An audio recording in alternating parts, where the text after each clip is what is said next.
Welcome to the Red Pill. I'm Steve Crawford. I am here today with a gentleman who has a job a lot of people would probably like to have. He works with MUFON, and he's in charge of the is it media relations right now, I believe it is. And it is Mr. Ron James. Let's get right into it. Ron, how are you doing?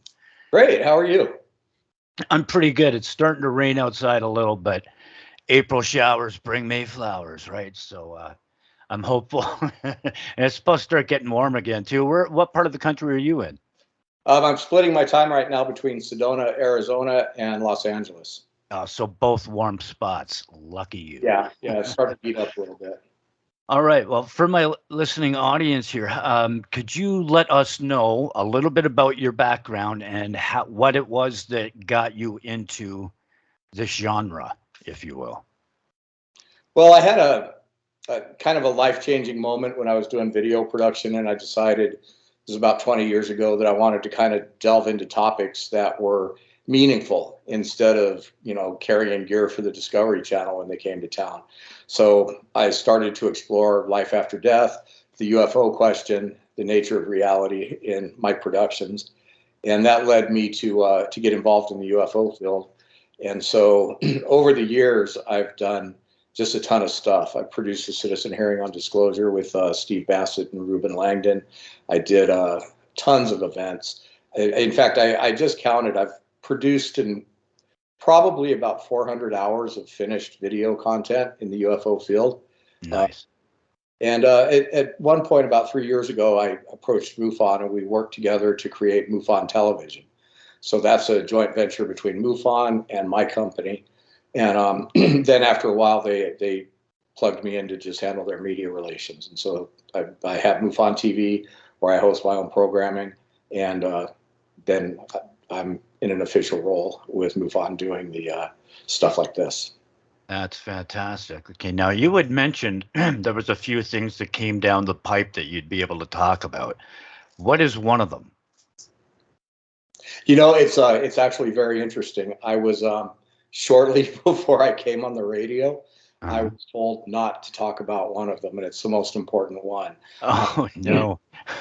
Let me just suffice it to say that MUFON is in Washington, D.C. right now for their Mhm. round of meetings with some very uh, relevant people talking about the UAP topic.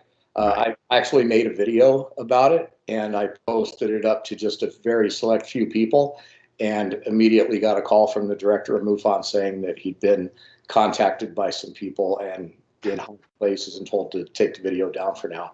So, oh well, that is what it is. Now, who do you think those people were? Well, I mean, I know exactly who they were, but I can't say. I mean, it's Oh, you could tell me, but they'd kill you, and you'd have to kill me. All right. well, it's not really like that, but I mean, it's a little weirder than I thought it was going to be. That's for sure. Right. Okay. Well, what's one you can get into Well, that I've got won't a new get you film shot? coming out. I've got a new film coming out. I haven't been able to talk about it publicly until now. You are actually getting the scoop, I think.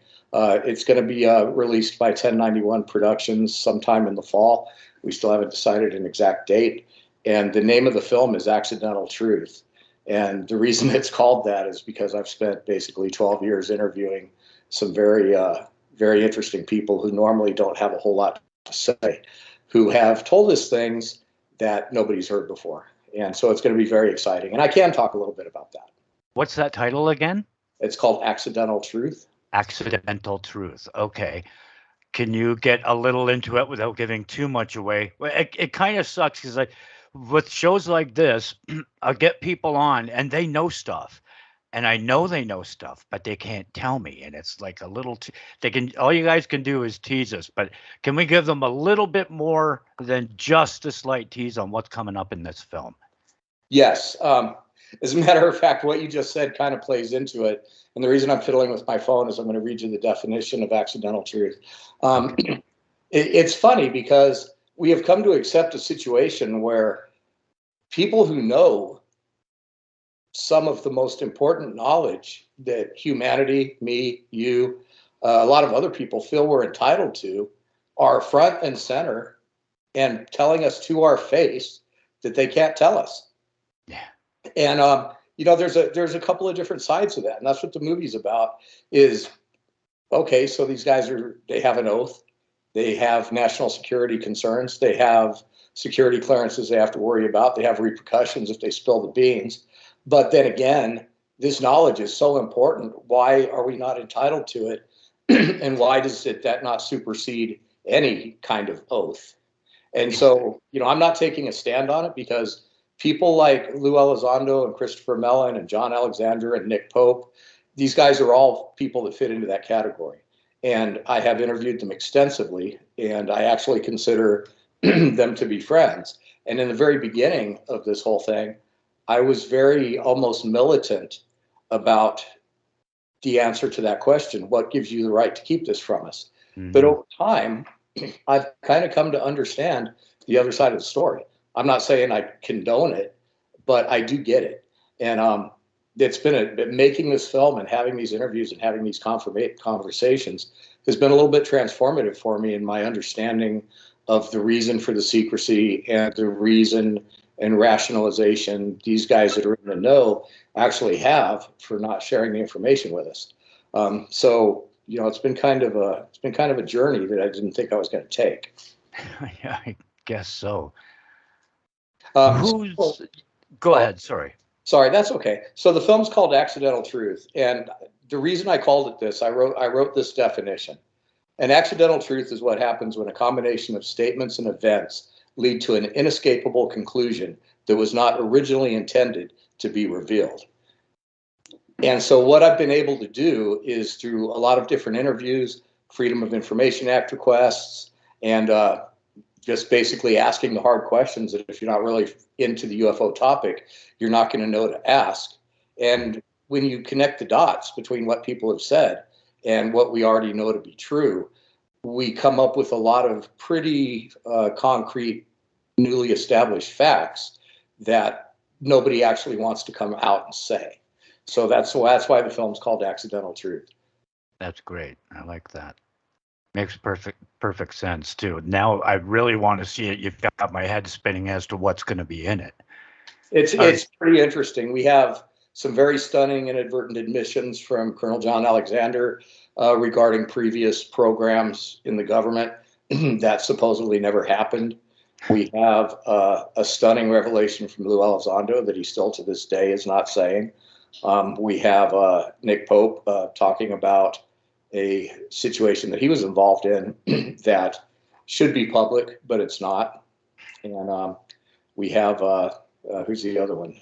Chris Mellon making a absolutely mind-boggling inadvertent admission. So those are the four central factors around the film. And we also cover some things such as what's going on with this crash debris. What is it? Where is it? Why is everybody lying about it? We expose some deception. We expose some people telling different stories, including some very famous, well-known people that should know better.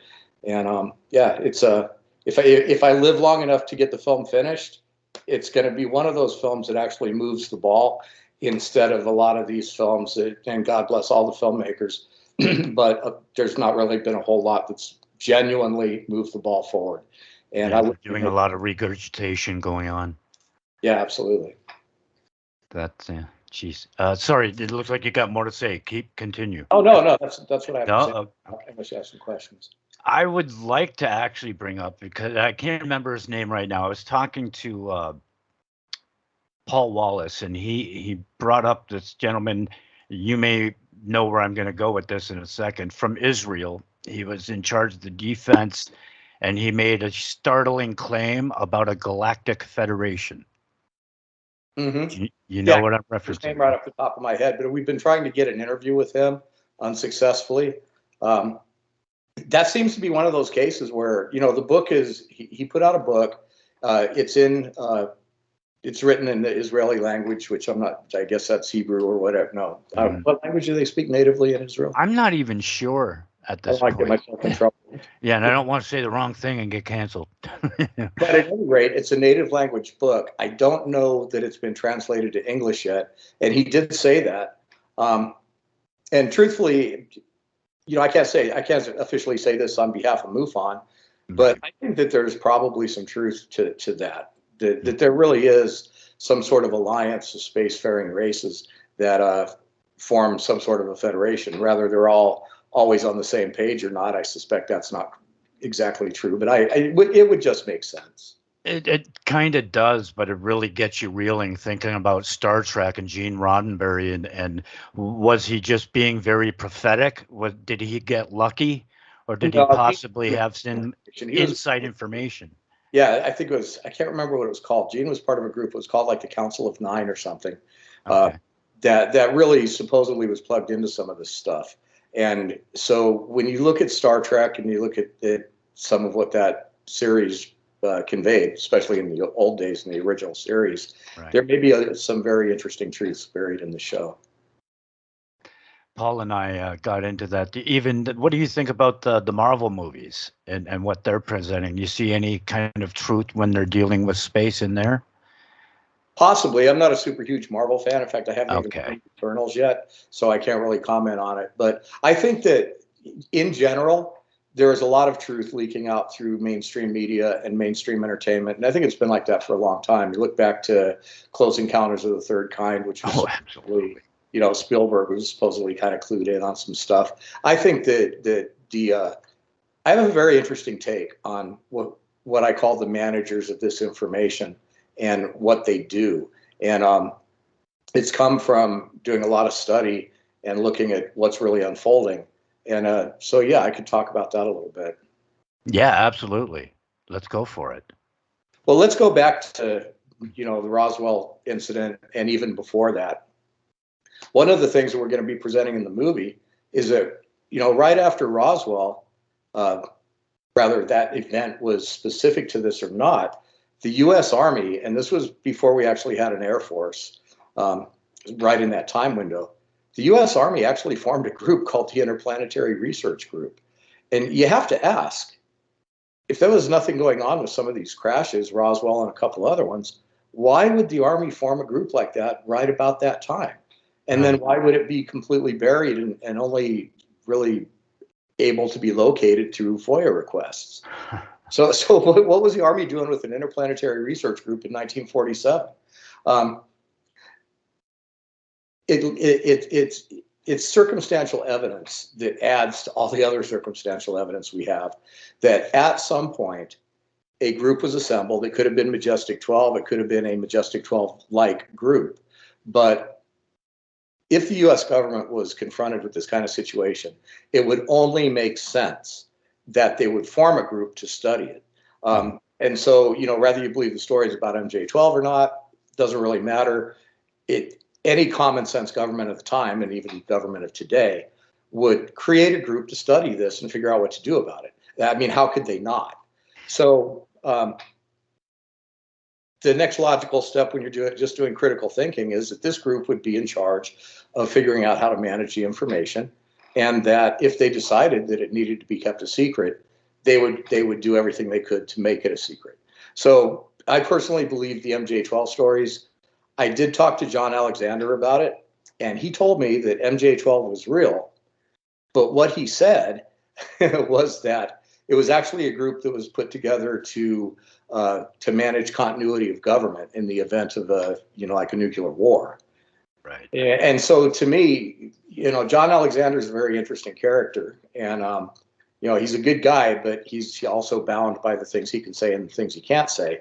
But it stands to reason to me that if there was a Majestic 12, if it was real, and they were working on issues such as continuity of government, they would also probably be tasked with working on other items of interest that were of a classified nature. So, yeah, and John Alexander may have admitted that he believes that there was an MJ12 and that there was, but they weren't studying UFOs. But if there was such a group, certainly they would be studying that and everything else that was of interest to government at a secret and classified level. So that's another accidental truth, is that, well, you can take what these guys are saying, and then you can match it up against a little bit of common sense, and you find yourself with a conclusion that is like, okay. And that kind of leads me to the next thing that I was going to say. These guys, at one point, they took this information and they buried it for whatever reason, and we still don't know exactly why. There's plenty of people out there that can speculate about what some of those reasons are, and I agree with a lot of them. But they took it and they buried it. They buried it deep in very, very limited compartmentalized government programs, where hardly anybody knows the whole picture, and they buried it inside private industry where there's no accountability. But there's an aside to that, and that aside is that even though they did that, and even though this has been, obviously the biggest secret ever kept from mankind, they have, if you're a really hardcore UFO person and you really want to get to the bottom of it, there's maybe 40, 50,000 people like that in the world. The rest are casual observers. They watch Ancient Aliens, and the rest don't care at all. Right. But if you really, really want to get to the answers, these guys have been dropping the information. They'll wrap it in some things that aren't true, and you have to use your own discerning mind. But that's the problem. The people that have this secret have been willing to share with the people that really want to do the work. And to me, that's it's very interesting because, it's like John Alexander said to me. He says, well, the good news is the government isn't lying to you. The bad news is the government isn't lying to you. And then he said another thing that was very funny. He said, the problem with the UFO community is they won't take yes for an answer. That's trippy. we are dealing with a time where if you really want to know what's going on with the UFO thing, that information is out there and readily available for you to absorb. The president is going to come on TV and read Richard Dolan's new book, but you can. And so these so-called unfavorable secret guys that are pulling the wool over humanity's eyes, if you're really that concerned and you really, really want to know, they've been telling us. They really have. And that's what people need to understand. This isn't and that's what I've come to realize over making this film. This is not as adversarial a situation as we make it out to be. When I first got into this field, I was a conspiracy guy. I'm not so much anymore. And I was really into this whole almost militant kind of thing of how dare you?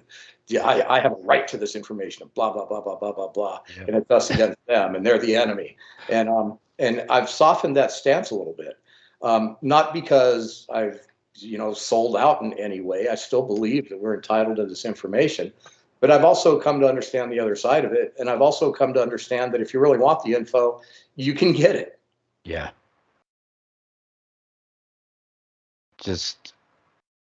It's mind, because I love to think about, well, I mean, even just the Galactic Federation, and the guy who came out and said that, wasn't he the head of Israeli Space Command? I can't remember what the name of it is, but for 25 years or something. So if this stuff isn't happening, why does Israel have a space command, and they've had them for 20?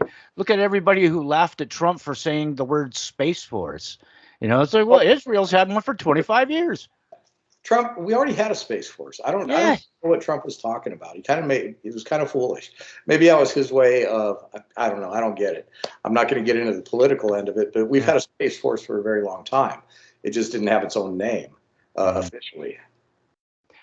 For me, I think the main reason for him to say something like that would just be to get it out to the public, more people talking about it. Because like you say, we have had it for a long time. And there are things that I can believe and can't believe.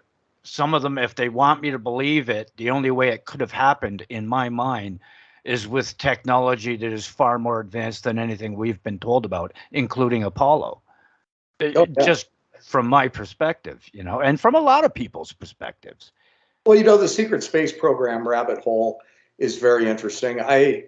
I'm familiar with all of the lore, and frankly, it just stays in the gray box because there's not enough evidence to really make a factual case for it, even a circumstantial case. But there's some interesting stories that could be true. Well, you know what? You mentioned circumstantial. How many cases are tried on murder just through circumstantial evidence that they've gone, okay, yeah, you're guilty, and people have been put to death over circumstantial evidence, and yet we can have all the circumstantial evidence we have as well as great witnesses and stuff, and they still try to say, not enough. Well, What you know? it really just depends on your predilection for belief. It's like if you want to believe, there's plenty out there. If you want to disbelieve, there's plenty out there that you can say, well, that doesn't prove anything. So Right. at the end of the day, it's just up to how people want to perceive it. And let me add a whole new slant to it. You should quit smoking. It's bad for you. I am, and I'm down to 10 a day. I was believe it or not, I was a 2-pack a day chain smoker, and Same here. I finally decided I had to stop, and so I got on that. What is that called? The pill you take that blocks the nicotine receptors. Right. Geez, it And starts with a Z here in Canada. I know the one you mean, though. I'm sure yeah. the listeners that have. Anyway, I started taking it, and it was making me smoke more. And then I Right. was like, okay, well, what's going on with that? And I realized that because the nicotine receptors were blocked, it was making me smoke more because my body it was trying to block those. And Right. so then I decided, well, I'm going to take twice as many. And so I took double the dose, which now, they've come out with all kinds of research that if you're not careful, you could get depressed and kill yourself. But Right. I smoked my last cigarette right down in the country of Panama on the tarmac of the airport, squashed it out, got on an airplane for 5 hours, and never smoked another cigarette. And That's awesome. so if I could do it, you can do it. Well, I'm sure I can. I tried doing it the cold turkey way for a long time, and it would work for a couple of months. But whenever I get stressed, that's it. I've got to have a cigarette. So if I can get myself, I'm meditating now. So I'm eliminating stress factors, and I've got myself down to 10 a day now. Just even as recently as 2 weeks ago, I was smoking 30 or 40 cigarettes a day easily, and I'm down to 10.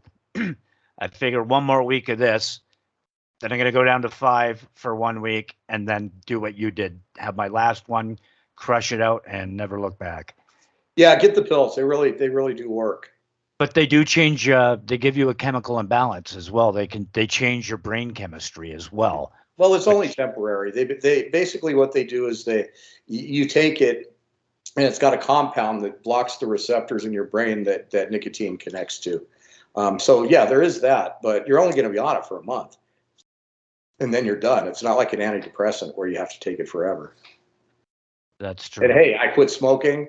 It gave me another lease on life, and I'll tell you why I did it. I was doing all these things, making documentaries. I opened a theater. I was busy, and I was telling everybody about all these ambitions that I had for the future, and I realized that my behavior was contradicting my ambition, and this contradiction inside myself made me kind of go, well, dude, you got to be authentic. And if you're going to say that you're going to do all this stuff, but then you're doing this behavior that is so self-destructive that if Yeah. it continues, it's going to kill you, you have to reconcile that stuff, or else you're just full of shit.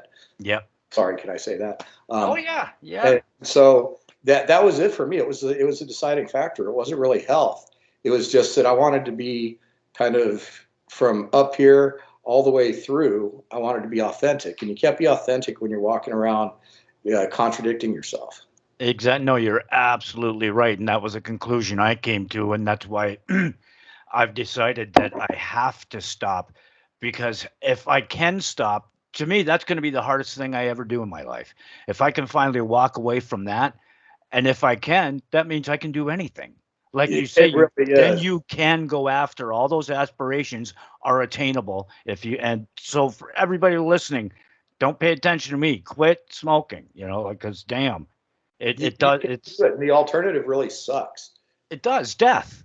I Death have is I the have a very close friend right now. He did not quit when I quit, and he's on oxygen and a nebulizer, and he can't even make it up a set of stairs. So right. it's very hard to watch. So the repercussions of not doing it. Smoking is one of those things you're just not going to get away with for your Yeah. whole life. You have to stop at some point. And if you have to appeal to your own personal vanity, I want to look as good as I possibly can for it. I want to be a sexy 70-year-old, and you're not going to do that if you're smoking. Because even if you do look good, you stink. So that's another thing. How can anybody want to be around anyone who smokes just because of the smell? Kiefer Sutherland, the actor, he said if it was up to me, I'd still be a smoker. It was what it was doing to everybody else around me. People didn't want to be in the room with me because I stank that bad. And I didn't realize I stank that bad until I stopped and then went and sniffed my clothing that hadn't been washed yet. And it knocks you in the face. It's like, then you picture that in your lungs and you're like, man, that's what yeah. So you're It's really absolutely funny. right. And you know, the people that quit smoking are some of the worst about it. Is like, can you please put that out? I can't stand that smell. It's really. Mm. Yeah, I never It's was my like, job to comment on your health habits, but you know. no, dude, that's what this is a talk show. That's what it's Well, about. We talk that's about stuff. set. We're having a conversation, so Exactly. Exactly. hopefully there's some people out there that'll get some inspiration from that and realize. I mean, I was smoking. I had a cigarette, sometimes two at a time, burning in two different ashtrays. I Yeah. was a major smoker, Yeah. but I was able to stop. Part of my excuse is, well, most of the cigarette burns away because I'll be sitting there talking or when I'm editing a video or something like that. And it's true, but I use that as an excuse to grab another one right away. I'm like, oh, I only had one or two drags off of that cigarette. I can light another one. And next thing you know, you're smoking 40 or 50 a day. Yeah, that's exactly right. Because that's how bad it got. I would walk into my studio here in the morning and be like, oh man, like still every morning. And it's going to be a total clean because I've got stuff. Actually, I've got some stuff I want to put up for the background soundproofing, those pads for that you would see in a recording studio and stuff. But I don't want them turning all yellow and gooey and stuff, right? So yeah, I want to quit smoking ASAP. I've spent $300 on it, so I'm using that as inspiration too. It's like, dude, you're spending money you can't afford to change this stuff, so quit smoking. Oh, okay, let's get back to some out there stuff. We talked Galactic Federation. What do you think? What's your opinion on people who claim to be channeling others from the Federation? You know, it kind of boils down to how do we perceive reality. I have worked with a lot of the world's most famous channelers. I have worked with Lee Carroll, who channels Cryon. Okay, yeah. I have interviewed Pepper Lewis, who is another famous channeler. I have interviewed Kira Ra, who is a channeler. Her husband is Sri Ram Ka. They were pretty big around the turn of the millennium. They're in South America now. But I've worked closely with these people. And two things that I realized. One is it's quite possible that other entities are channeling through these people.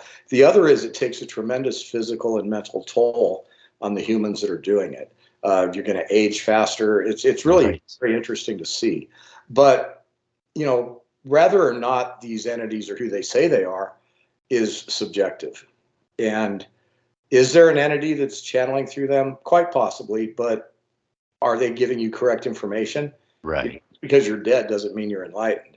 And so, you know, you just can't tell. And the other thing is, and it kind of ties into this whole UFO thing, life after death, nature, reality. I'm quite convinced that we're living in some kind of a simulation. And if that's true, anything is possible. And what is possible for me may be impossible for you. And we just have to learn how to reconcile that because it is a very subjective reality. And once we actually accept that, the questions about are they channeling so and so from somewhere can be yes and no at the same time. Because in your reality, there might not be a so and so from somewhere, and in their reality, there might be. And these two realities are distinctly different, subjective to our own personal journey. That's an interesting perspective. That's an interesting way to look at it. Yeah. It's kind of the macro way to look at it all. You can sit here all day long and you can argue and debate. Well, are they time travelers? Are they coming from another planet? Have they been here all along? Are they from Mars? Are they from Zeta Reticuli? And the answer can quite possibly be none of the above and all of the above, literally at the same time. And you know, once you wrap your head around that, you realize that anything is possible, but not necessarily true for you. Kind of gives you a whole different way of looking at things. It really does, and it's a very because I haven't had a chance to wrap my mind around that yet. it's giving me a new way to look at it, but it's very confusing at the moment. At the same time, it's like because it rings true, but then your mind's like, okay, it rings true. Do the math. How does it work like that? And you just might not be able to do the math. It's Well, that out there. yeah, I think there's a limit to comprehension. Um, we can get a pretty good grasp of the nature of our reality. We can get a pretty good grasp of whether or not consciousness is an active force. We can get a decent idea of why we're here and what we're doing. But when it gets to the level where you're like, okay, but if that's all true, what created this consciousness that's there? That's where we cut off. We are literally unable to postulate beyond that. And anybody who says they can is just making stuff up. Yep. So it's very interesting. We can reasonably ascertain a certain amount of stuff within our cage, but we can't see beyond it. Mm-hmm. And that's exactly the way you put it. Anyone who says they can is just lying. Those Well, are the people of, they're probably well, correct because it's an inconceivable thing. right, right. There was an episode of Star Trek where Star Trek Voyager, where Captain Janeway had gone back in time and she met Leonardo da Vinci, and Da Vinci says, "Well, tell me of your ship." And and she looked at him and she basically said, "Look, there's a bird over there. That bird is very intelligent. It's completely aware of its world. But I could not explain your paintbrush and making a painting to that bird the same way I cannot explain my ship to you."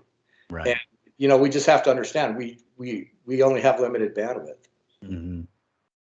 It's funny that you bring them up. The guy who played Ensign Harry Kim, Garrett Wong, was going to be my partner on my show Factor Theory Live. And until the conspiracy stuff got in the way, he got a little scared off by it. But still a great show. And I would advise people to watch that one too. Even when it comes to the Borg, we're seeing videos now of these ships that look like spheres, look like cubes, just like the things we're seeing on Star Trek. What do you think about the images and even the pyramids that the guy who did that video, the documentary about Bob Lazar, I'm blanking on his name. He's the one who's been putting out the pyramid videos. What do you think of these things? I think that sometimes you could be useful for people who want to put out disinformation. The thing about these flying pyramids is that they have, lighting that is exactly in sync with traditional aviation compliant lights. Right. So I think I saw somewhere where somebody was calling it the best UFO video ever, and I beg to differ. So, sometimes if you get out there in public and you think you're getting information from people and you think you're breaking a story, you should be very careful and do some serious critical thinking before you toot your own horn too much. Right. When it comes to the cube ones, I had seen something that I was outside having a cigarette, looking southeast towards probably the East Coast. And it was around the time that one of those famous Tic Tac videos had come out, but it wasn't a Tic Tac in this video. They were showing this thing that looked cube-like. It had protrusions coming out of it. And I had seen something, and my daughter had seen it, and her best friend. We had it on camera. I've actually got it on my YouTube channel, and it looked like one of these things that they have put out, but it was also tumbling. I guess is the way. Picture a Rubik's cube being rolled on its points. And that's what this thing looked like. And then I kind of lost my shit a little bit when I saw that video they put out. And this guy's like, yeah, I was in my fighter jet and this is what I saw. And it was one of those things. What do you think of the Tic Tac and all the videos that we've been getting released by the Pentagon so far?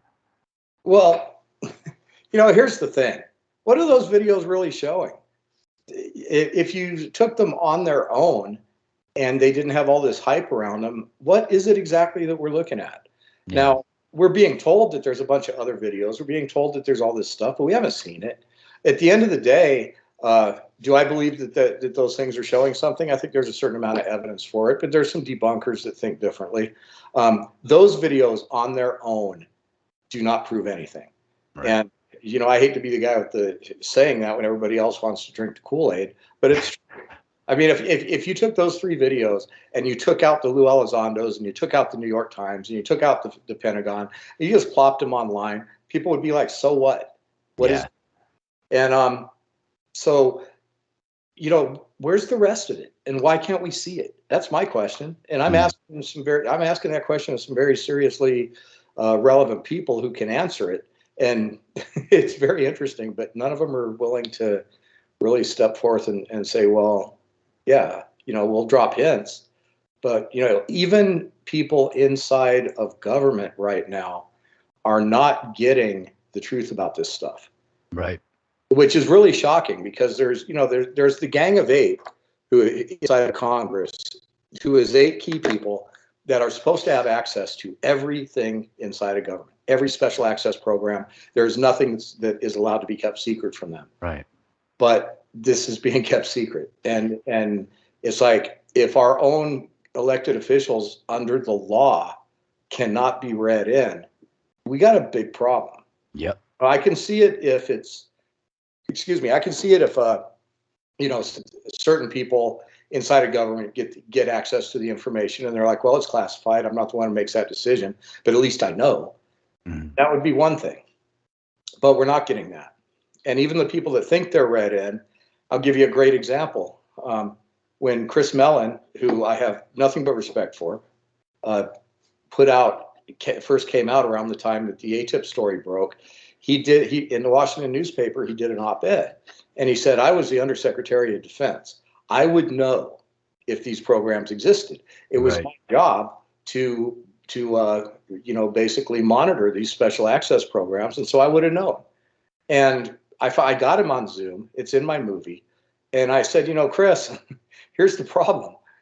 We know there's these programs. We can prove it. MUFON is not made up of stupid people. We have PhDs. We have people that are dedicated to this stuff. We have guys in the field like Richard Dolan who really do the hardcore work. We know that these programs exist. We know a certain amount of stuff that we've got a pretty good case for. So for you to say, if these programs existed and I would have known about it, and since I don't know about it, they don't exist, you're either A, you're not read in like you think you are or should be, or B, you're part of the cover-up. So Which is it? And it's funny, nobody was willing to ask him that question. And I've had a hard time getting a lot of interviews since I started getting I think between now and the time the film comes out, I'm pretty sure none of these guys are going to talk to me again. But I asked him to address that, and he did in a very interesting manner. Part of which was acknowledging that, maybe there is some stuff that I couldn't get to, which really is the only way out. Right? Yeah, but absolutely. A startling admission, absolutely earth-shattering in that video. You'll have to wait for the film Accidental Truth to find out what it is. But it's pretty mind-boggling. I'm gonna, as soon as it comes out, send me a message, and then after it's out and you've done your press tour, come back on so we can discuss it, because I got a feeling I'm gonna have a lot of questions for you. I'm gonna be doing a little sneak preview at the MUFON Symposium in Denver. And I'm also going to be telling a story that's not in the film for legal reasons, about a very, very predominantly well-known television journalist who has basically kind of walked back a lot of stuff that was originally said. And there's a whole new story being told about some things surrounding materials and the study of materials that has been a complete backtrack. And so one of the things that we really have to be concerned about, and I'm realizing it more and more, is that when you're an investigator in this field, you make friends with people that know things. And then at some point, you might get told something. But then you're also told, I'm just telling you this, you need to keep it to yourself. And when that happens, all of a sudden, you're not part of the solution. You've become part of the problem. So you've traded basically being clued in on some stuff for being part of the secret. Right. And that's a huge, ridiculous line to walk. The guys like Lou and Nick Pope and John and Chris, they're walking this line every day. But then, you know, they're guys that are in this field. They're government guys. They understand how it all works. Right. But when you're just John Q. Public and you're a researcher, you're an investigator, and you get this information, and then you know you're expected to toe the line, or you're not going to get any more information. Exactly. If you say something, you're persona non grata from that point on. Yeah, it's like, you know, somebody might pull you aside and say, "Look, we have these exotic materials. They were studied in secret. We don't know what they are. We don't know how to make them. We can only guess what makes them work. It's all true, but you can't tell anybody that." Okay, well, guess what? You just became part of the problem if you don't. Absolutely. It makes so that, you know, that's, I'm not putting it in my film, but I will be telling the story at the symposium. It's going to be live streamed. You can buy the live stream if you want, and you can get a year access to my channel, MUFON Television, also. But yeah, it's I've actually been threatened not to put it in the movie. So it's with physical violence or, you know, litigation. I think the people involved have actually called the distributor of the film and basically used the back door to get me to back off telling the story. Right. They used money to try to, yeah. What they don't understand is, yeah, that's fine. I won't put it in the film, but it's gonna be a whole other film by the time I'm done. Yeah. Yeah, you may want to consider either hiring a bodyguard or a couple, or at least updating some cameras around your property, because the kind of things I think you're going to have privy to has gotten very strange for me. I was never into this whole idea that that you could actually be in danger from doing this stuff, but there's been a couple of things that have happened that have made me a little nervous. I will definitely say something about that. Oh, sorry, there was a kid outside getting loud. I live in an apartment building complex. I thought the fact that it would be raining would be there'd be no children outside playing. Silly me. If I die an untimely death and under weird circumstances, or I commit suicide, or I'm accused of some kind of ridiculously strange crime, I'm not doing any of those things. So, right. Yeah, you heard it here, folks. He is not suicidal. I got a friend request from somebody on Facebook who calls himself Phil Schneider right after I made the first comments about releasing this movie, and I'm like, what is that? You know, Phil Schneider was a guy that blew the whistle on the dulcie bass and ended up with a guitar string wrapped around his neck. So right. Well, wasn't it his catheter? I'm pretty sure it was his catheter that had been pulled out and he was choked with it. Yeah. But I'm wondering if maybe it's his daughter or his ex-wife. Well, I mean, you know, I don't know about the Phil Schneider conspiracies. It could have been any of the above. Yeah. But yeah, I've got him on my Facebook too. Just out of curiosity. Yeah, like even Bill Cooper. So what's your opinion on Bill Cooper? Refresh me on that. Bill Cooper, he had the book Behold the Pale Horse, and he claimed to have seen something when he was, I think it was a submarine that he was on at the time, and it's quite funny. I can't remember all of it right now. I've had a head injury, so my memory comes and goes. But he claimed, and he had a radio show, the hours of the time. Do you know who I'm referencing now? Yeah, I do, but I don't know enough about that story to comment on it. Okay. It was interesting. We were talking about reality and stuff a little while ago, and when I say that I think we're in some kind of simulation, people really, they either are like, yeah, I totally get that, or they're like, no, that's ridiculous, like we're plugged into the Matrix or something. But if you break it down and you look at this universe and how it works, it's not a stretch. Let's just look at what we already know that is absolutely proven and accepted by science. One is that matter, your table you're sitting on, the microphone you're talking into, everything physical is not actually here. It is Right. energy vibrating at a certain frequency to create the illusion of solidity. And Yeah. our brain is an interface that interprets these energy vibrations and manifests them to our conscious mind. So that's not far out stuff. That's something that is generally accepted by science. And Mm. you look at the way the universe works and you look at sacred geometry and numbers and algorithms, you look at pi, you look at the Fibonacci sequence.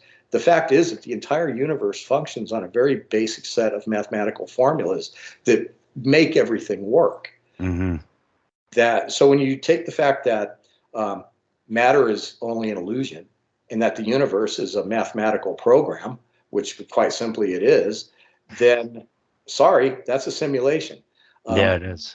We don't even have to stretch to or believe in weird stuff to go there. It's just the way it is. The question is, well, what causes the simulation? Why is it? And there's a lot of people out there that have that idea too. Like we're in a video game, we're spiritual beings having a human experience. Yeah. Where we learn and evolve our spirit, our energy into a more complete being. All of that stuff makes perfect sense. So Hmm. plug the UFO question into that understanding, then consciousness plays a big role. Hmm. You were talking a minute ago about how different people are seeing different craft. Right. And I'm not sure if you know too much about John Alexander, but he was involved in a lot of really interesting programs for the Army, studying a lot of things. He was actually with Robert Bigelow the day he bought Skinwalker Ranch. Okay. He spent the night at Skinwalker Ranch by himself. Hmm. The papers were signed. He had a lot of very interesting things happen there. And he was instrumental in all this stuff that was going on with the Defense Intelligence Agency and the study out there.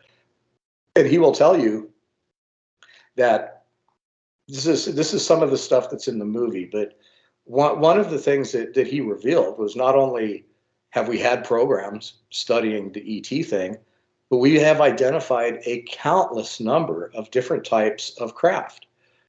Almost an infinite amount, all subjective to different realities and different situations. And he says, as he says in the film, without giving too much away, just saying aliens doesn't answer all the questions. No, it doesn't. Far more complex than that. And Extra dimensional is what I'm thinking. That's what I've been pushing with everyone, and they seem to think I'm onto something. well, it's actually, in my opinion, it's all of the above, because Hmm. we're dealing with it. Like say if we are truly in a simulation, some sort of a program, then all that has to happen to make life on Mars is somebody just has to flick a couple keys, and there you go. There's life on Mars. Yeah. So there's nothing about this simulation, about our reality, that is not adjustable and flexible. And then we have our own perceptions. And what we're coming to understand is that consciousness is a big part of this. That a UFO may appear in the sky, and some people might not see it at all, and three Right. people might see three different things, and it might give a message to humanity, and three people will hear three different things. Right. What that's telling us is that our own consciousness, our own perceptions, and our own our own place where we are in our journey all play a part in how we perceive these things. And so the answer about where they come from is probably all of the above. If you can name a possible origin of a non-human intelligence, and you could just rattle off one after the other, the answer is probably going to be all of the above. Yeah.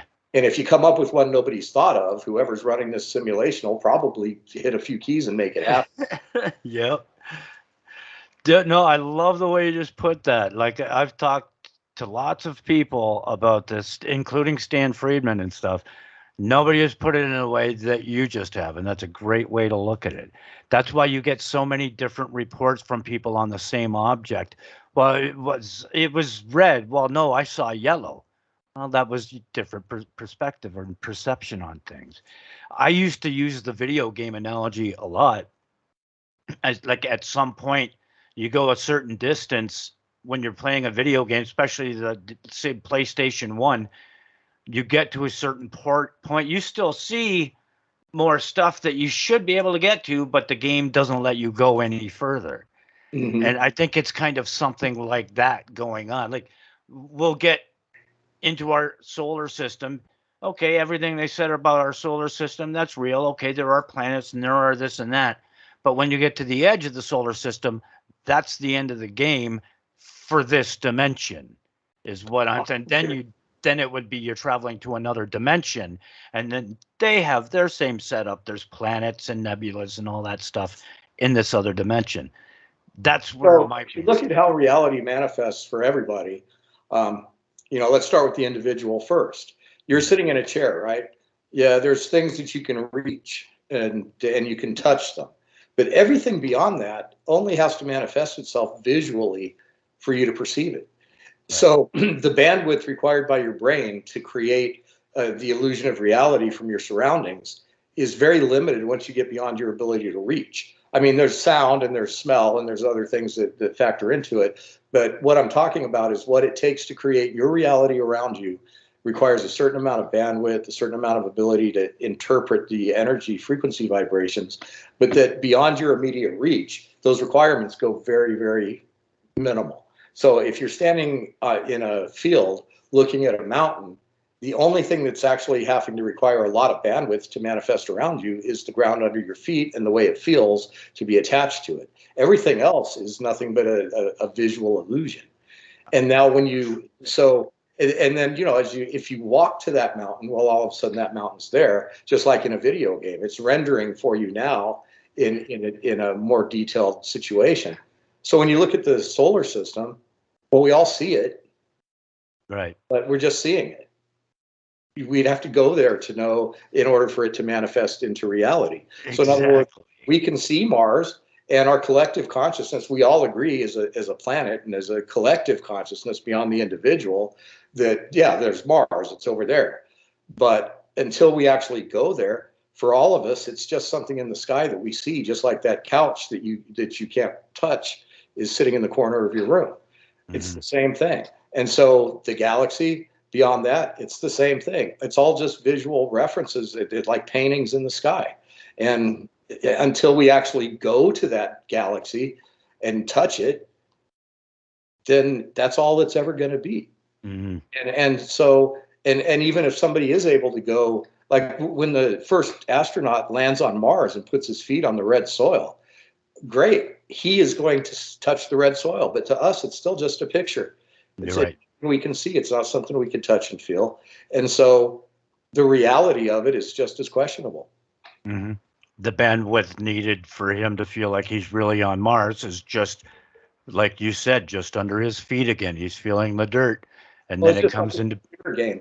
If you look to the right, what you're supposed to see based on the algorithm will manifest for you and you will see it. But it's really just mathematical stuff happening to create that illusion for you.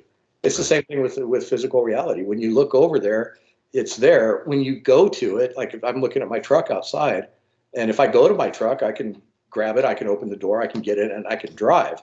But until I do that, it's just a visual framework Right. that's supposed to be there based on the energy patterns that my mind is picking up. Right. That's why I gotta tell you, this is not what I thought what we'd be talking about when I was gonna have a guy from MUFON on my show. Oh yeah, well, a lot of people like to get me on and start trashing MUFON. And if there's anything you want to ask me about MUFON, I'd be happy to answer it. But frankly, I think that these guys, especially now, are doing amazing things. And Right. and there's been a lot of times in MUFON's evolution where you're just like a growing child. Things happen that aren't great. Things happen that are fantastic. So what? As long as you grow from it, and you learn from it, and you make yourself better, uh, then that's all you can expect. And Right. MUFON has really stepped up. When I did the deal with MUFON TV, there were things that I saw happen that I wasn't super happy about, but I couldn't do anything about it. Mhm. Um, there's been a change of guard at MUFON. Um, and I think that the group is really moving in the right direction. And I've had a lot of ideas about how to make the group more effective and how to make it so that it really is serving the community in Mhm. ways beyond how it has in the past. And these people are all stepping up.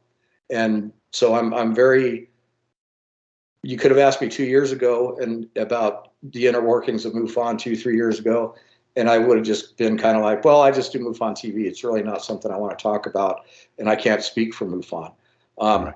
At this point, I can, to a certain degree, speak for MUFON. I am their media relations director, so that gives me a certain amount of latitude in what I say. But I wouldn't be doing that role. I would just still be keeping MUFON Television a separate thing and not getting involved in the organizational structure at all, which is where I used to be. But I'm a little more involved in it now because I really believe in what they're doing. That's great. That's good to hear. Because there's, geez, there was the one thing, the only thing that I question has nothing to do with MUFON. I question SETI a lot and Shostak a lot, but I also appreciate him as a person and what he's alleging that he's trying to do and stuff. But yeah, no, MUFON. There was one guy, I wish I could remember his name. Had he maybe it's the person you're talking about, the change of guards. He's just making things more scientific, so it's not, people won't think MUFON is just woo woo and stuff. It's a much more scientific, much more uniform from chapter to chapter, that type of thing. So I'm all for that. Well, you know, MUFON, its stated mission purpose, and forgive me if I don't get this exactly right, I should actually, but it's the study of UFOs, the scientific study of UFO phenomenon for the betterment of humanity. And that's what they're doing. That's what they've always been doing. Some of the new things that we've got, we have our own laboratories now, where if we actually get physical stuff, we can study it without having to put it through a chain of evidence where it can get corrupted or stolen. Exactly. All of those kind of things that do happen and have. And yeah, we have more rigid protocols. We have our experiencer resource team, which is people that are studying the experiencer phenomenon.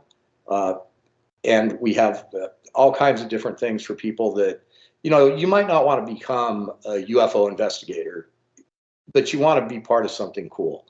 And that's where we're kind of evolving MUFON. At the core of it is still a investigative group. We have a lot of PhD scientist level people in our group, and nobody is interested in making something true that's not true.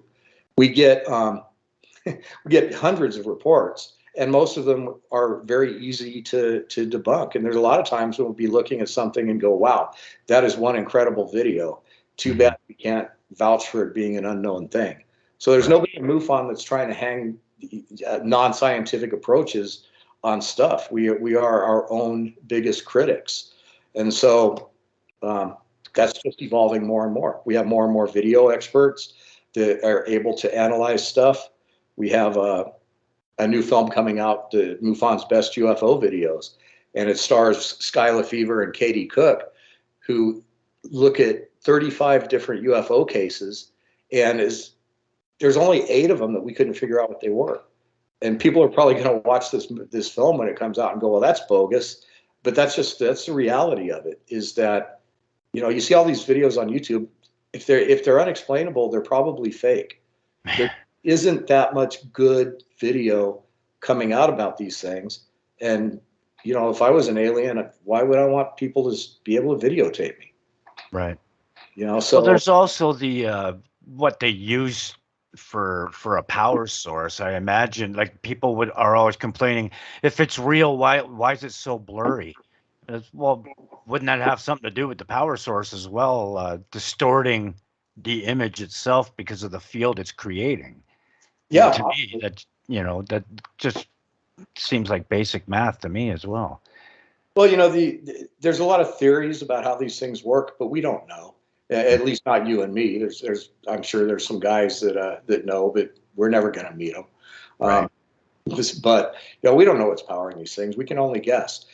But one thing about my film that is going to be very cool is that I went to New York and I interviewed for 2 hours Dr. Michio Kaku, arguably the most famous physicist, and he is in my film addressing all of this stuff. So it's the first time a mainstream scientist of his caliber has made a meaningful appearance in an independent UFO documentary. That's fantastic. About all this stuff. We talk about metamaterials. We talk about these Navy patents for supposed technology that could explain the Tic Tacs. We talk about the possible ways that these things are powered and the technology it would take for them to do what they're doing. And so I've got a really relevant scientific mind in the film addressing That's this. fantastic. Metamaterials, can you get into that for a second? So for people who aren't sure what they are, and I myself am not completely sure what they are. Well, metamaterials, people think, oh, well, that must mean some kind of alien thing. But really what it means is next generation super capable materials like graphene, things like that. Materials that we've created that have all kinds of uses, some of which we don't really know what the uses are. Now, there's an argument that some of these metamaterials, I'll give you an example. There's one called nitinol. It's a shape-shifting metal alloy. Okay. That was supposedly invented by a naval weapons research lab in the early 50s. It's coincidentally very similar in characteristics to this material from people talk about from Roswell.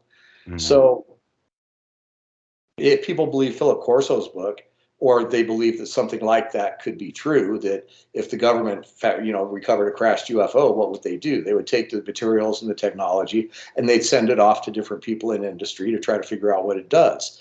So it's kind of an odd coincidence that in the Roswell crash, tons of witnesses talk about a material that you could wrinkle and then it would go back to its original shape.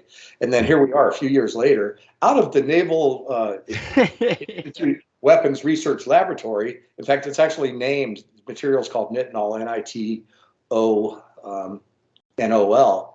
I think. Yeah, there you go. I had it at my feet. I don't know what to make of that book. There's some interesting things about Corso that definitely give fuel to the people that want to debunk it. So who knows? Mm-hmm. But it's well written.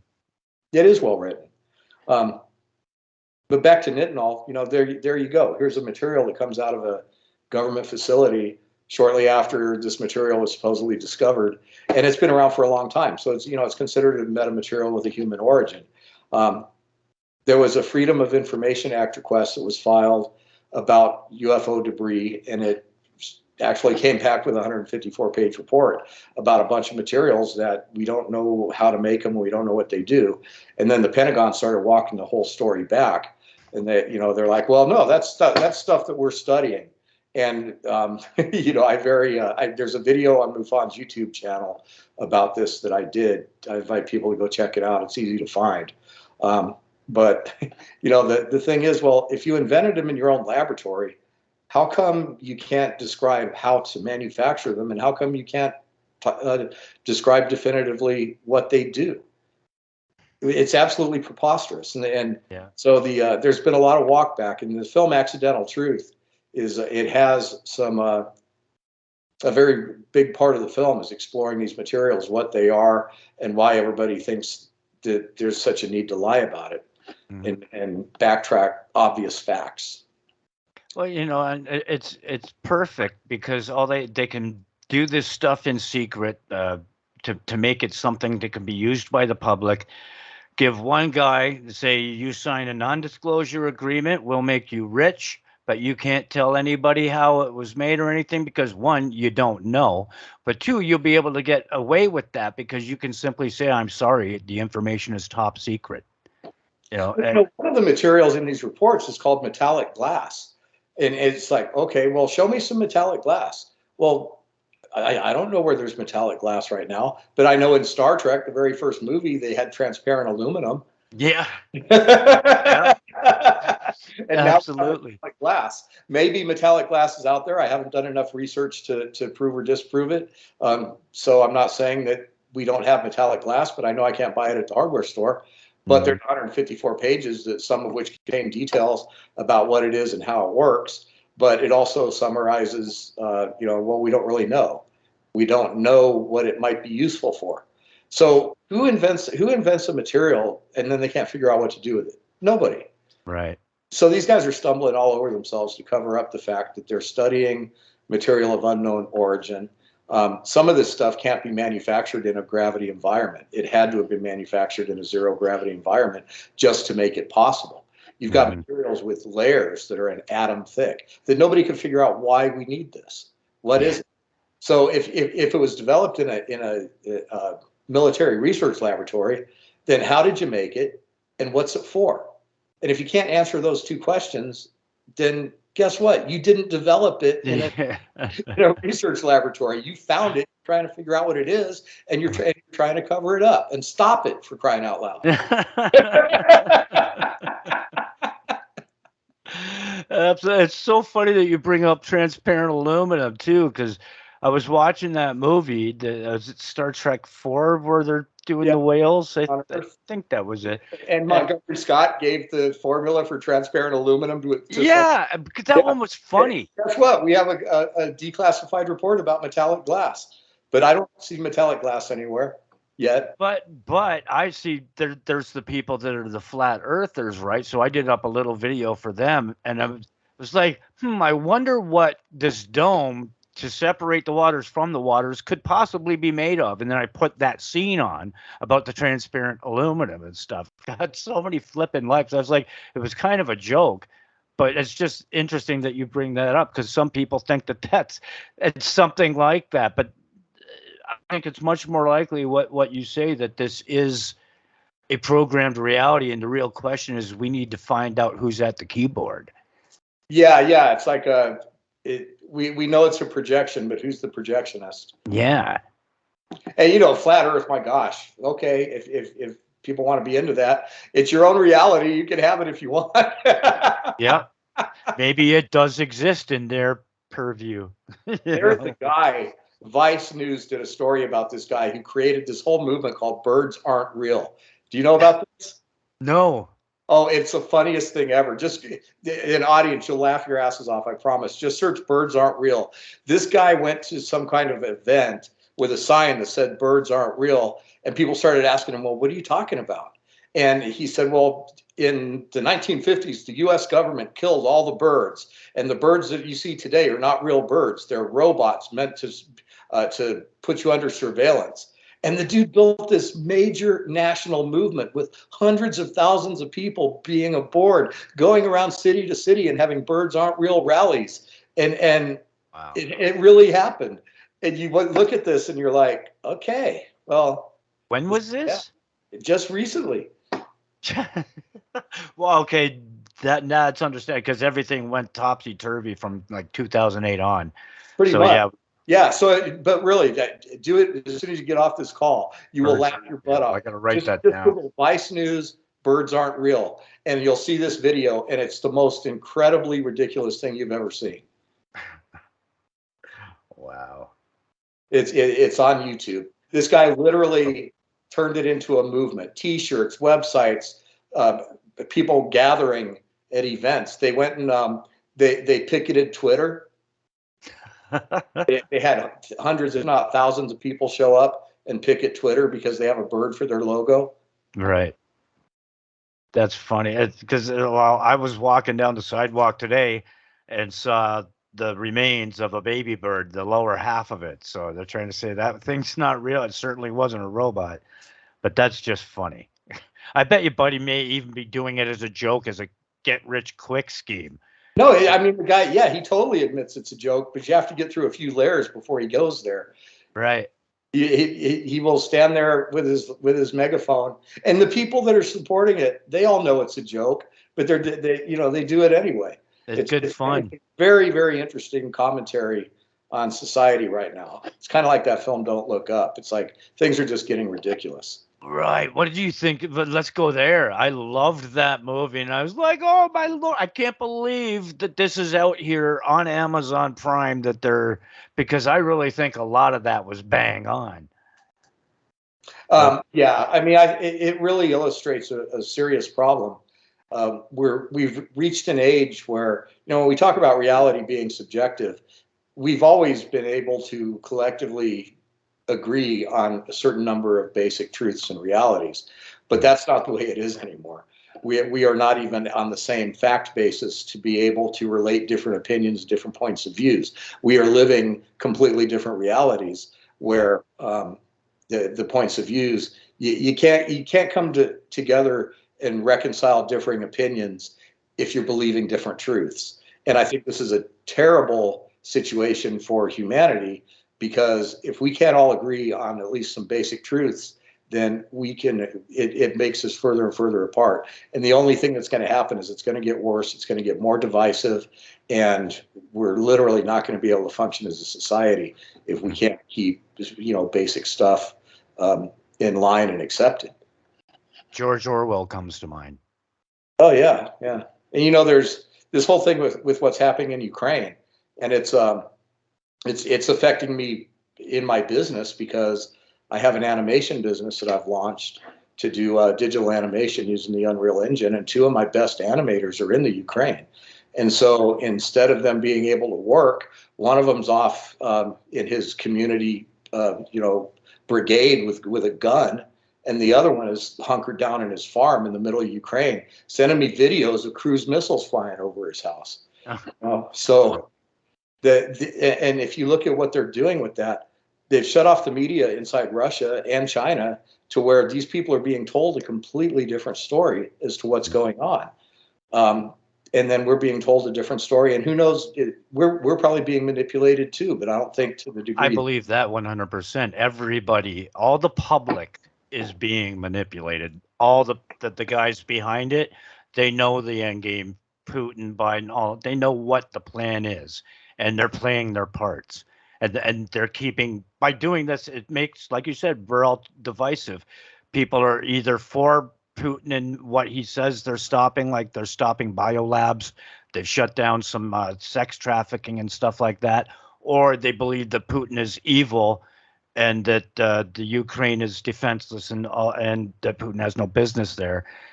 A lot of people aren't even taking into consideration that we got really angry, and Americans got really angry, and there was the Cuban Missile Crisis. Russia was going to put missiles in Cuba right close to the U.S., and hell no, right? Well, that's also part of Putin's.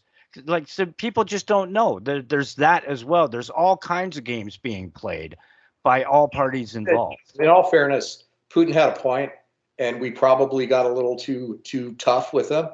But he didn't have to do this.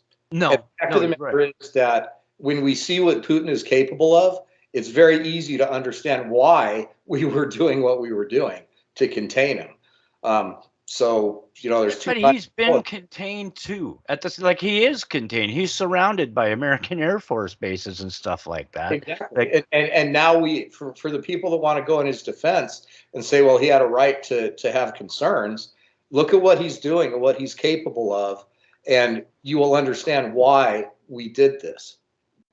Up to it, you'll understand why we decided to surround his ass. The guy is a relic of another time, and some of the stuff they're doing, I'm convinced that they're gaming for the total world domination at some point, and we are in their crosshairs. They're taking people out of the country, and they're setting up prototypes for human processing. Are you going to go to a camp? Or are you going to be put into the sex trade because you're a good-looking young woman? Right. What are we going to do with your kids? They're doing this right now because they've got to figure out, okay, if we're going to kind of process an entire population, kind of like what Hitler did with the Jews, only a little bit more evolved, because they don't all get killed. They get relocated and enslaved and everything else. They're doing this. They're doing it right now. They're practicing. And this whole invasion was supposed to be a blueprint. It's why China kind of stepped back and let it happen, because they wanted to see how it unfolded so that they could have a game plan for Taiwan. And, all I have to say about that is, I think China's rethinking their strategy, because they don't want to break Taiwan. They just want to steal it. And at the end of the day, that's what this whole thing with Russia is. Ukraine is full of wheat fields, full of oil and natural gas. And it's at the end of the day, that's what it's all about. We want to expand our territory. Russia is largely on permafrost. there's entire Russian cities that when global warming comes around and starts doing its thing, the ground's going to melt and these cities are going to disappear. The days of oil and gas are numbered. And so, when Putin's looking at the future of Russia, these things are a factor. And that's another reason to steal Ukraine. And so, it is what it is. But it's horrible that this guy would do the things that he's doing, and that the brainwashing of their population is so effective that they can literally cut off the information to the people. We're seeing right now opposite forces align, and we are seeing the prototypes for a whole new kind of plan to move the planet. It's not just them, though. Are you aware of the Smith-Mundt Act? No. Do yourself a favor when you're done with this interview. I'll go look at the thing you want me to look at. You go look up Smith-Mundt Act, read that, and then get back to me. Because that was when Obama was in office, they pulled the provisions from the Smith-Mundt Act. The Smith-Mundt Act was something that was put into play. It was first brought up in the 50s for the State Department to be able to create fiction to disseminate to foreign countries. Obama had pulled that to make it so they could create theater and propaganda to disseminate to all countries, including Americans. That's what happened in the NDAA thing. Just look it up, because don't take my word for it. A lot of people won't. But well, everybody does it. Yeah, that's the thing. It's they're trying to say, well, it's all Putin. No, yeah, Putin's doing his shit. But don't let that distract you from what our apparent good guys are doing too, because at this point, it seems to me like the allies are also most times seem to be imperial stormtroopers. When you look at Libya and the way Libya used to be, and then all of a sudden here comes Hillary Clinton to say, we came, we saw, we killed him, or we came, we saw, he died. It's like they're playing way too many games with people's lives over resources. And we're the party politics is what's destroying the world, in my opinion. We need to get rid of party politics and start voting for individuals and their character. That's what we should be basing our votes on. We should not be voting for millionaires and billionaires who own businesses that. Well, I agree with that, but the problem is that there's very few actual democracies where people have a choice. And with what just happened in America, I don't care what people think or what their politics are. I don't want to make enemies with my opinions, but we just witnessed a near coup and a near destruction of democracy as we know it. And we're still not out of the danger. And, in order to vote for somebody, you have to be able to vote. And you can't do that in China, and you can't do that in Russia, and you can't do that in 3/4 of the world. So, the ability to choose our leaders is a precious thing that we might not have too much longer. And if other countries have their way, we're not. Well, look what's going on in Canada. Like where I live, Justin Trudeau's trying to start a dictatorship. And even all the other people on the they were all together. A bunch of them, well, a few of them at least, got up and basically called him a dictator and said, we don't want to hear your bullshit here. And then by the time he was going up to talk, 70% of the people that were there left for his comment. Country where you're still free to do that, and hopefully Trudeau is going to face a legitimate election and people can decide. But once you take that away from people, that's when it becomes a problem. I don't want to get into debates about what happened in politics in America or the election or any of that crap, because the facts speak for themselves, and you're going to believe whatever you're going to believe. Exactly. So knock yourself out. But I will say that the road to authoritarianism in America was being paved by the leadership, no matter what you want to say about whether you support it or not. Hopefully it doesn't rear its head again. Yeah. I think if we can find a way to get party politics out of it. Yeah, we can't leave most democracies if we're not one. Right. Like I was a huge JFK fan. I think he could have done, there was so much he could have accomplished if he wasn't taken out. Yeah, well, that's why they took him out. Exactly. Yeah. crazy. So what else? But this isn't really your field, but I'll bring it up just in case you may have heard about it before. Have you ever heard of a place called Tartaria? No. Okay. This would be something that would be on the entertainment side to check out. Go when you've got a chance. There's a video that it's 5 hours long, so I don't expect you to watch it in one setting. But they get into this stuff about Tartaria and how they were giants, and they, like being 10, 9, 10, up to 18 feet tall, the humanoids, but they were giants. And all the stuff about archaeologists that have found giant bones, but they've been put away. And so, look, if you bring this up, you talk about it, you lose your funding. What do you think? Okay, let's go there. What do you think about the possibility of giants existing on the Earth at some point in time? Well, I think that the whole history of Earth is something that's been undiscovered and covered up. Totally. You know, if you look at the amount of time that planet Earth has been here, it's highly believable that there have been advanced civilizations that have come and gone and evolved. And so you can't rule anything out. And there has been a lot of talk about archaeological evidence of larger than average human species. So, you know, where there's smoke, there's fire. It's certainly not, it's very hard to rule out even the most far out stuff when you realize that anything's possible, literally. You know, people that were making up stories so they could be on TV, you know, that's a different story. But when somebody comes forth and says, yeah, you know, they found a giant in Afghanistan or whatever, you know, this stuff could all be true. It could all be fake. It could be both at the same time. So, yeah, do I think that anybody has the ability to tell a whole story about an existing realm or whatever, you know, Tartaria, you called it? I'll look at it, but you know, it's kind of like when Sitchin translated the Anunnaki stuff, or right. and he came up with these books. Okay, well, that's a translation of a certain thing. It's subject to your own interpretation as you translate it, and the story you tell is you know, what you're gleaning from these translations, and it's worth a look, and it's quite possible. But when you take that to the next level, as some people have done, and you start writing books about you know, what these people looked like, what they talked about, conversations. Right. Okay, you can't know that. So Exactly. Yeah. See, I'm with you on that. you know, just to come back in on your question, is it possible that there are giants in Earth's past? Absolutely.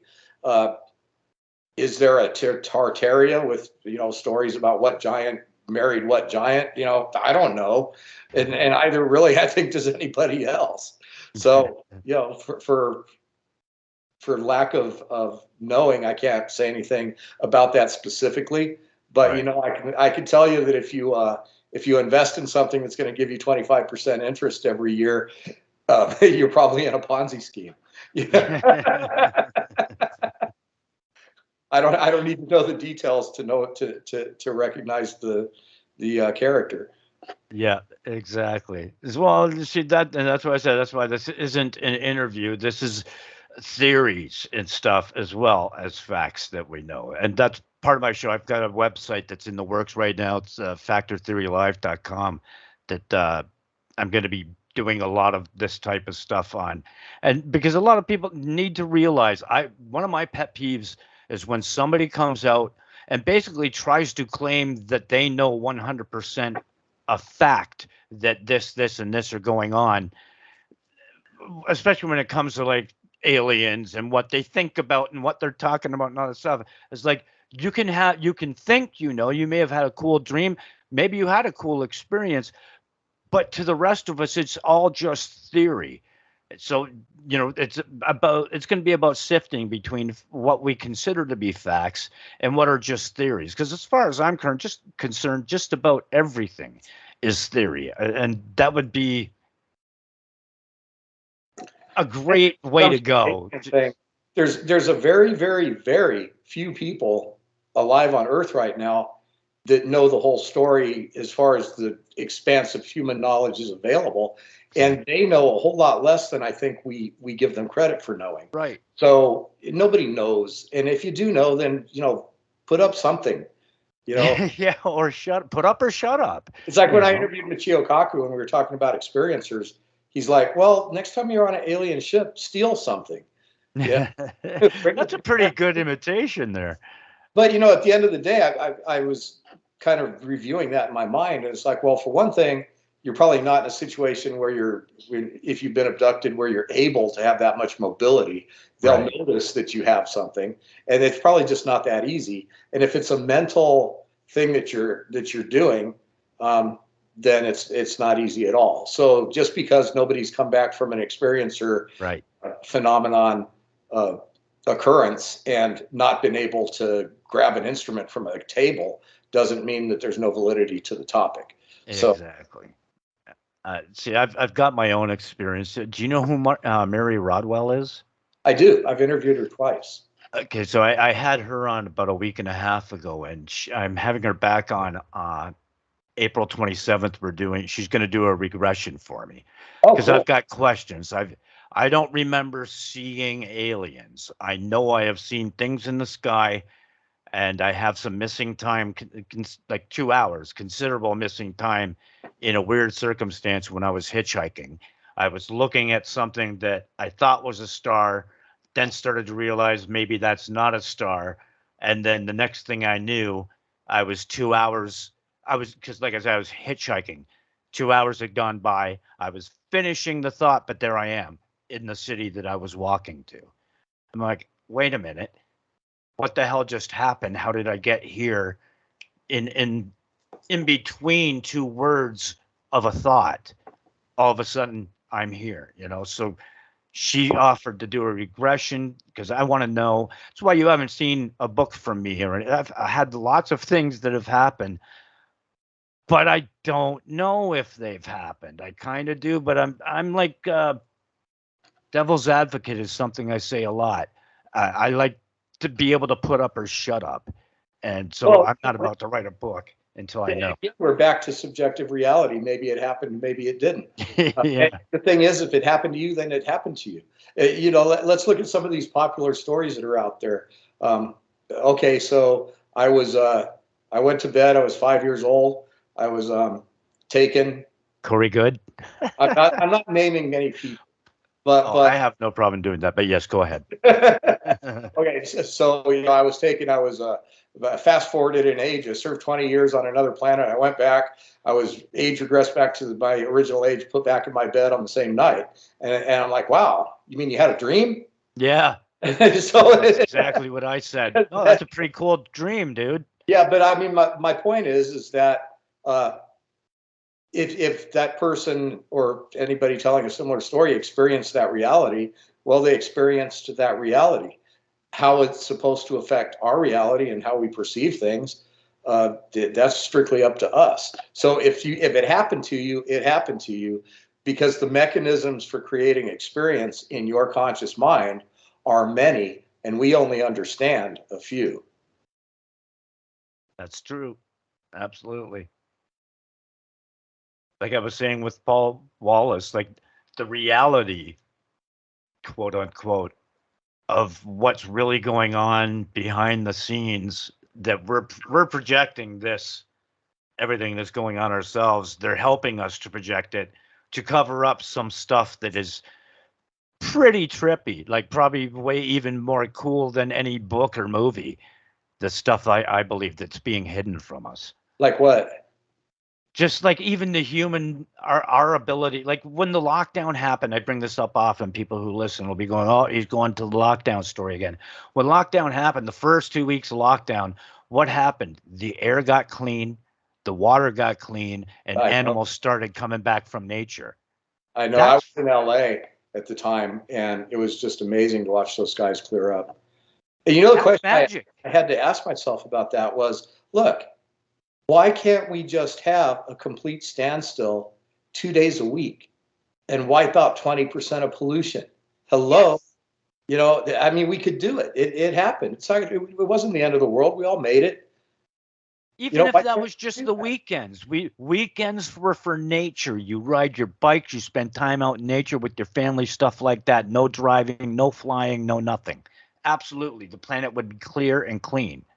It would be cleaner. I mean, we'd have to do it all the time to make it like it was during the pandemic. But Mm, really, we could easily survive. See, the problem is we're not communicating and collaborating as a world on important things, and all these distractions. China wants Taiwan, Russia wants Ukraine. We got to, as long as we're focused on that kind of crap, we can't get together and solve the real problems, because it's not absolutely. Russia maybe blowing up a nuke or China taking Taiwan. It's going to be these countries overfishing the oceans. It's going to be the pollution. Russia is fighting for its ability to continue at a greater scale doing the things that are causing climate change. Mhm. At the end of the day, Russia is supplying the world with the stuff that's causing one of our biggest existential threats. And when they have to supply less of that, then they decline. And so we have to get past these little things that we're arguing about, and we have to start addressing the big things where they're going to come up and bite us in the ass. Yep. And that's exactly what's happening. The fisheries are going to collapse at some point, and then what? We're having a food crisis because Ukraine can't export wheat. Well, what's going to happen when Ukraine can't even grow wheat? Hmm. And so we're missing the mark. At the time we should be dealing with climate change, how many tons of toxic crap do you think are in the air now because of Ukraine blowing up in Ukraine? Hmm. It's ridiculous. And so before this war started and before the pandemic, I used to say, you know, I pretty much do whatever I want. I live my life how I want. I've never had anybody step in and tell me what I can and can't do. I've been able to do anything, and I've never felt repressed, and I've never felt anything less than my own person living my own life and doing my own thing. Hmm. But I don't feel that now, and it's taken a real toll on my psyche. Yep. There are literally things happening around me that are going to have an impact on my ability to just live. Hmm. And and I've never felt that. People that went through World War II, they can probably understand it a lot better. But for a lot of people that have never lived in a world where that kind of thing was going on, this is existential. Hmm. And like my guys in Ukraine, my artists that work for me, when I started this animation business, I had no idea that something that absolutely ridiculous could happen. Right. And it happened, and it affected us. And the ability to, like this film I'm working on, this whole war thing could be a big impact on it. The things that are beyond my control are having a direct negative impact on my life in ways that I've never experienced. And Yep. I don't know what to make of that. And I hope it stops, Hmm. but I'm concerned that it might not. Hmm. Absolutely. Yeah. There's look, it should be. I was a card carrying liberal, and I was raised on my body, my choice. So that's where I stand when it comes to this vaccination stuff, even. And I'm going to have to bleep that out later, or else it'll get pulled off of YouTube. And even just the fact that we're not allowed to have discussions and question things, establish science and things like that. That's what's messing with my brain. It seems like we're in the twilight zone all of a sudden. Like a show like Archie Bunker couldn't exist today. Whereas back at the time when that show come out, everybody loved it, black people and white people, and we all laughed at each other. And those differences endeared us more to each other. Like I Yeah, had so many black friends and family members. My niece and nephew were black, when you get politicians getting into the muckety muck and trying to start race wars or whatever they're trying to do, that's when I take offense and say, no, wait a minute. You guys it's supposed to be about peace and love. For me, that's what, to me, the liberal movement was about. My body, my choice. You don't get to take my choices away from me. And until they stop playing their little games with these distractions, you're right. We're not going to be able to come together to look at the things that do matter. So much is going to sneak under the radar. It's going to be too late by the time a lot of people wake up enough to be able to stop the things that we need to stop. yeah. Well, that this whole racial thing that's going on it's all about divide and conquer. And I Yeah. think no matter what race you are, especially in America, there's enough people of intelligence and critical thinking that see this for what it is. Exactly. And it is not white against black, against Hispanic, against Asian. It's us all collectively against the people that are trying to manipulate our outcomes. And absolutely, there's absolutely no reason that race should be an issue in modern society. There just isn't. And I really hate to see it happening. And every time I hear a story about somebody like an African American that got discriminated against in a mortgage situation or some kind of thing where there's this built-in disadvantage that's actually having an impact on their lives, it just makes me sick. That should be done. It should be over. It should have went the way of the mistakes we made in the past. Mm-hmm. It shouldn't be happening today. And people have a right to be upset, and hopefully, that's all going to turn around. I think that racism is a relic of the 20th century, just like the kind of warfare that's happening in Ukraine right now. We can't live in a world where leaders are going to do those kinds of things, not if we want to survive. Absolutely.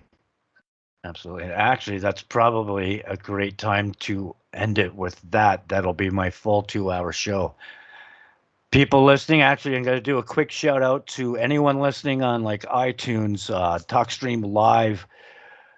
Oh, geez, I'm blanking on a lot of them right now. Winamp, Showcast. Come down to revolution.radio and click on the nav bar. You can buy yourself some swag at the store, or you can click the donation button. We need donations to keep the station going because we don't put commercials on, because then they try to tell us what we can't have on our shows. And we're like, no, bite me. So please donate. This has been Ron James. I'm going to have to get you back on ASAP after the movie comes out. Do you have a website you'd like to tell the people about? Yeah, let me do a little plug real quick. MUFONtelevision.com is our TV channel. It's subscription based. It's like $6.99 a month, but it's commercial free, ad free. We don't use cookies. We don't track you. There's over 700 pieces of UFO content. None of it has a commercial. It's all been vetted for validity. It's where you can see my original show, Space Time. And then if you want to see more, MUFONsymposium.com. We're coming up live in June or July in Denver. Sorry, I don't have the exact date, but go to MUFONsymposium.com. You can go to the event, or you can get the live stream. It's only $79 for the live stream, and you get a whole year of MUFON television included in that price. So you can buy the live stream for our symposium right now, and you can start watching MUFON TV, and you can and then when the symposium's up, you'll be able to watch it live. So it's a great value. And again, no commercials, no ads, not even a pop-up on the site. It's completely ad and intrusion free, and it's that way for a reason. Fantastic. And when I do the video up for this, I'm probably going to do that tomorrow. I'll have your information will be flashing across the screen from time to time too. So during the entire show. Cool. So once again, this is Ron. Oh, go ahead. Sorry, what was that? I'm sorry. There's a lot of really cool stuff on MUFON's YouTube channel. There's a piece called 180 Days, Deny, Rinse, Repeat. It's one of my shows. It's really good. So if you get a chance, watch that. It's 14 minutes long, and it really lays out the whole UFO thing. Actually, yeah, just before we started talking tonight, I watched the one with you and Stephen Bassett. One of the ones with you and Stephen Bassett. I think it was one of the more recent ones. So yeah, absolutely check him out on what's the name of the MUFON's YouTube channel?